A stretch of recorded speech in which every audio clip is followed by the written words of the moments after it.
Hello दोस्तों, स्वागत है आप सबका एक बार फिर से चैनल पर। यहाँ पर हम लोग वैश्विक सूचकांक के बारे में पढ़ने वाले हैं, जो कि हम लोग ई दृष्टि जो आती है घटना चक्र की, जो कि आपके आर एग्जाम के लिए काफ़ी ज़्यादा महत्वपूर्ण है, जो कि होने वाली है। तो यहाँ पर वैश्विक सूचकांक से यदि आप लोगों ने एग्जाम देखा होगा तो 100% 1 से 2 क्वेश्चन देखने को मिलते हैं, इससे सीधा क्वेश्चन देखने को मिलता है।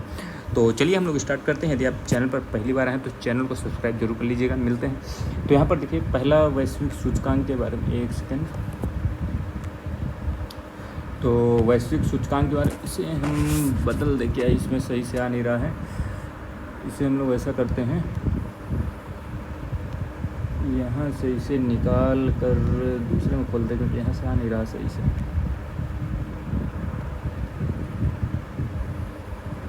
तो नोट्स में खोलते हैं इसे।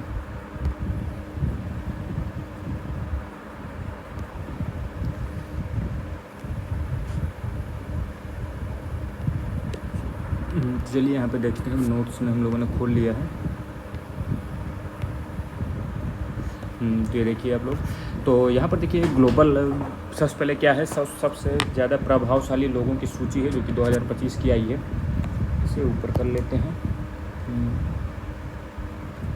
तो यहाँ पर देखिए परोपकारी लोगों की आई है यहाँ पर 100 सबसे शक्तिशाली लोगों की, कि मई 2025 में प्रसिद्ध जो टाइम पत्रिका, आपको पता है टाइम मैगजीन जो आती है, तो इसने पहली बार है जो कि 100 मोस्ट इन्फ्लुएंशियल पीपुल इन फिलंथ्रॉपी, यानी जो लोग परोपकार के क्षेत्र में सबसे अच्छा काम कर रहे हैं। तो यहाँ पे देख सकते हैं कौन है आया है, डेविड बेकहम आया है, जो कि ठीक है। प्रमुख टाइटन्स ये हैं। प्रमुख टाइटन्स में देखिए डेविड बेकहम है, जो कि पूर्व फुटबॉलर स्टार हैं और लंबे समय तक ये यूनिसेफ के राजदूत रहे हैं। और डेविड बेकहम के बारे में ध्यान दीजिए, ये भारत भी आए, तो इसलिए डायरेक्ट क्वेश्चन बन सकता है कि डेविड बेकहम किस क्षेत्र से संबंधित है, ठीक है।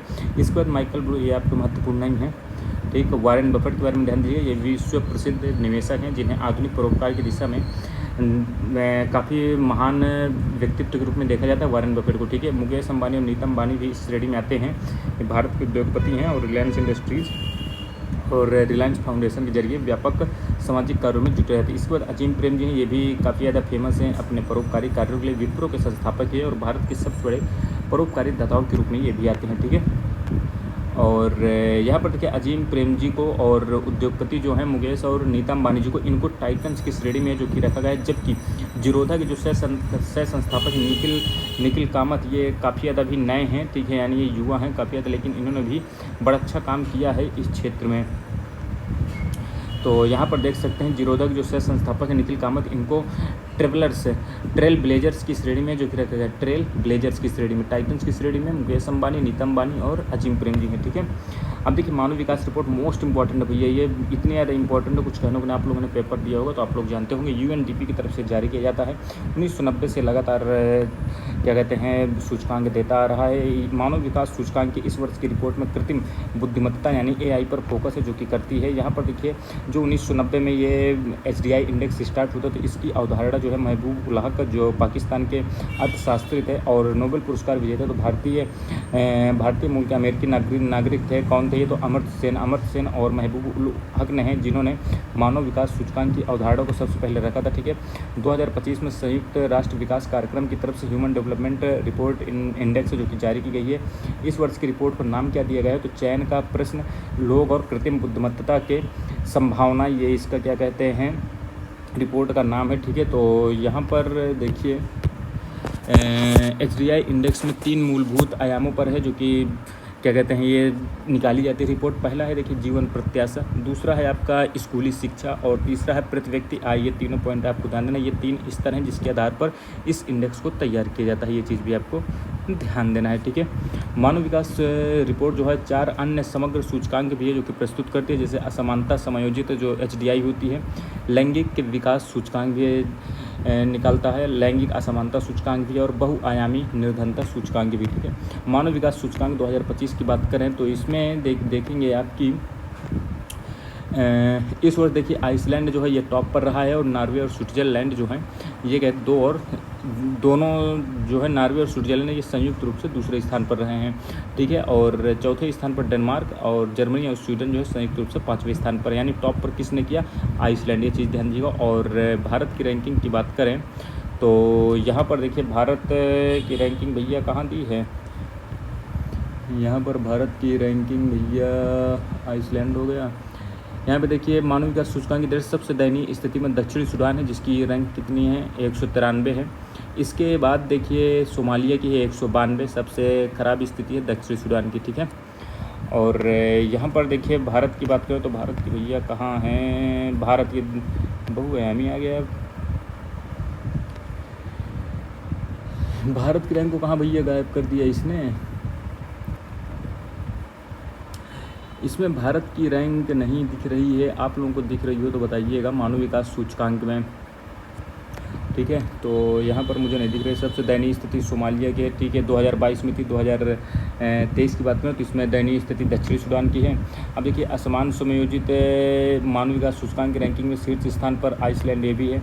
अब देखिए बहुआयामी निर्धनता सूचकांक की बात करें तो ये देखिए 2010 में है, जो कि बहुआयामी निर्धनता सूचकांक है जो कि प्रस्तुत किया जा रहा है। इसके पहले ह्यूमन पॉवर्टी इंडेक्स है जो कि आता था, ठीक है। भारत के देखिए बहुआयामी गरीबी सूचकांक जो है ये 2005-06 में 0.283 से घटकर कितना हो गया है, तो 0.069 है जो कि हो गया है। ये चीज़ आपको जो है ध्यान देना है, ठीक है। इसके बाद बात करें लैंगिक असमानता इंडेक्स की बात करें तो यहाँ पर देखिए 2025 में 172 देशों में प्रस्तुत किया गया, और जबकि 2023-24 में ये 166 देश थे। पहले नंबर पर भैया कौन है, तो डेनमार्क है। दूसरे नंबर नॉर्वे है, ठीक है। ये लैंगिक असमानता इंडेक्स की है। भारत का लैंगिक असमानता स्कोर कितना है, 0.403 है, और इसमें रैंकिंग कितनी है भारत की, तो 102 नंबर पर है। ये पॉइंट आपको जो है ध्यान देना है, ठीक है। अब इसमें और क्या चीज़ें हैं जो कि महत्वपूर्ण हैं, यहाँ पर देखिए जब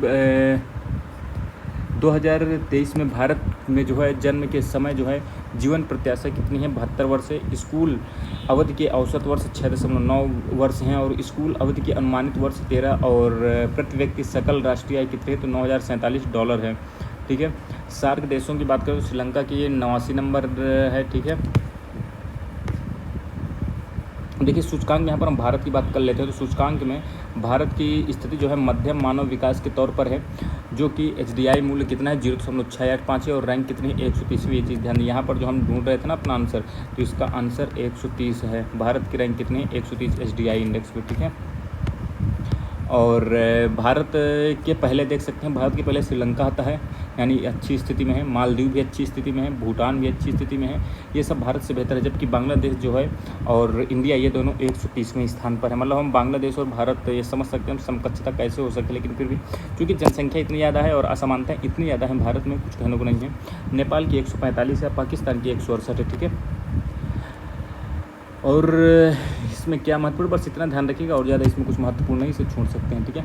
विश्व के सबसे अधिक उच्च भुगतान पाने वाले एथलीट की सूची आई है फोर्ब्स के द्वारा, यानी सबसे ज़्यादा भैया भुगतान करने वाले कौन है ये, तो यहाँ पर देखिए जो बिजनेस पत्रिका है ये आपकी फोर्ब्स, इसके द्वारा विश्व के सबसे हाईएस्ट पेड एथलीट्स की बात करें जो सबसे ज़्यादा रुपये लेते हैं, तो देख सकते हैं क्रिस्टियानो रोनाल्डो जो है ये पहले नंबर पर है, जो कि फुटबॉल खेल से संबंधित है और ये पुर्तगाल देश से हैं। इसके बाद स्टीफन करी हैं जो कि बास्केटबॉल से हैं, USA के हैं ये।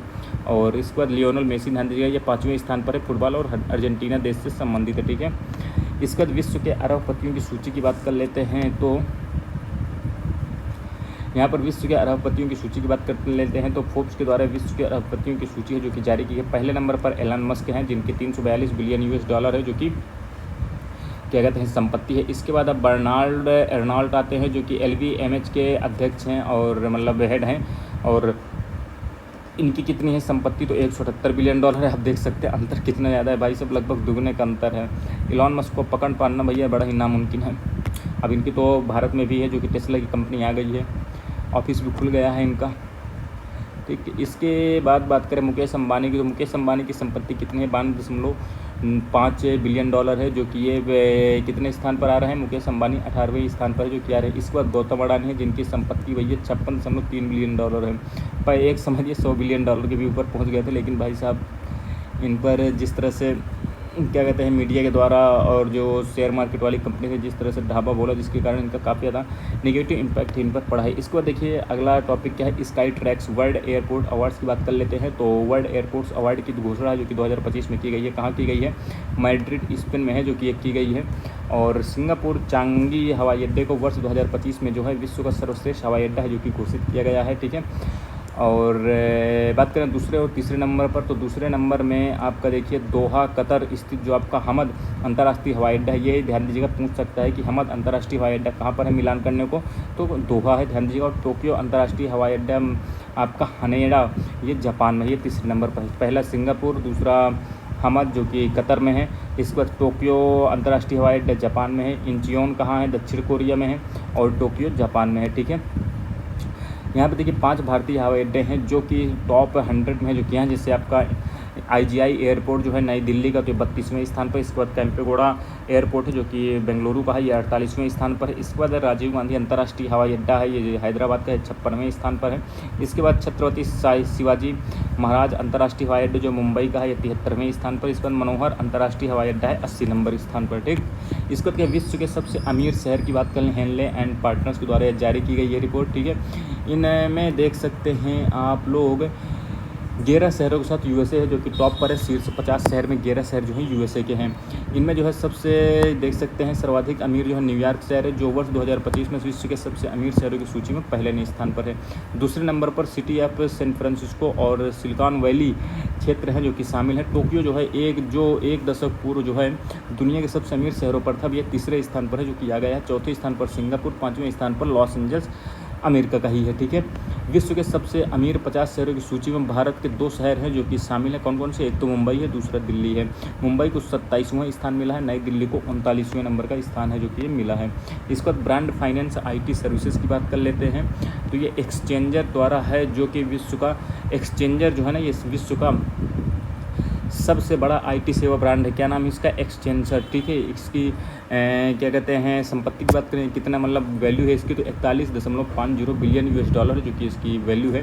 और 11% मूल्य वृद्धि के साथ टाटा कंसल्टेंसी सर्विसेज जो TCS है, ये दूसरी सबसे मूल्यवान IT सेवा ब्रांड है जो कि बना है। तो इसकी क्या है, 21.27 बिलियन $, क्या कहते हैं ब्रांड है। TCS लगातार 4 वर्षों में दुनिया का दूसरा सबसे मूल्यवान ब्रांड है जो कि बन गया है। इन्फोसिस को लगातार चौथे वर्ष दुनिया के शीर्ष 3 सबसे मूल्यवान IT सेवाओं में शामिल किया गया है। और जो HCL है तो ये जो है 8वें स्थान पर है, विप्रो 9वें स्थान पर है। वर्ल्ड बेस्ट कंपनीज 2024 की बात कर लेते हैं तो टाइम मैगजीन की, इसमें देखिए टाइम मैगजीन की तरफ से एप्पल को सर्वश्रेष्ठ कंपनी है जो कि बताया गया है। इसके बाद एक्सचेंजर है, ये चीज़ ध्यान दीजिए, एक्सचेंजर कहाँ की है, तो आयरलैंड की है, ना कि अमेरिका की और ना ही UK वगैरह की, ना चाइना की। माइक्रोसॉफ्ट तीसरे नंबर पर, BMW जर्मनी की, ये चीज़ ध्यान दीजिए, BMW कहाँ की है, जर्मनी की। अमेजन USA की है। अब देखिए 5 भारतीय कंपनियां जो टॉप में हैं क्या कहते हैं टाइम मैगजीन के द्वारा, तो HCL टेक्नोलॉजी है जो कि 112वें स्थान पर। इसके बाद इन्फोसिस आती है 119वें स्थान पर, विप्रो 134वें स्थान पर, महिंद्रा ग्रुप 187 और एक्सिस बैंक जो है आपका 504 नंबर में आती है, ठीक है। रिलायंस इंडस्ट्रीज और अडानी ग्रुप जो है 646वें और 736वें स्थान पर है। आप समझ सकते हैं रिलायंस इंडस्ट्रीज को कितना ज़्यादा पीछे नंबर है जो कि दिया गया है, तो काफ़ी ज़्यादा अनप्रेडिक्टेबल है जो कि रहती हैं क्या कहते हैं कंपनी लिस्ट वगैरह जो सूचकांक आते हैं, लेकिन फिर भी याद तो करना ही हमें। तो यहाँ पर देखिए इंडेक्स की ये इंपॉर्टेंट सीरीज यहाँ पर समाप्त होती है, ठीक है। मिलते हैं अगली वीडियो में, तब तक धन्यवाद, जय हिंद।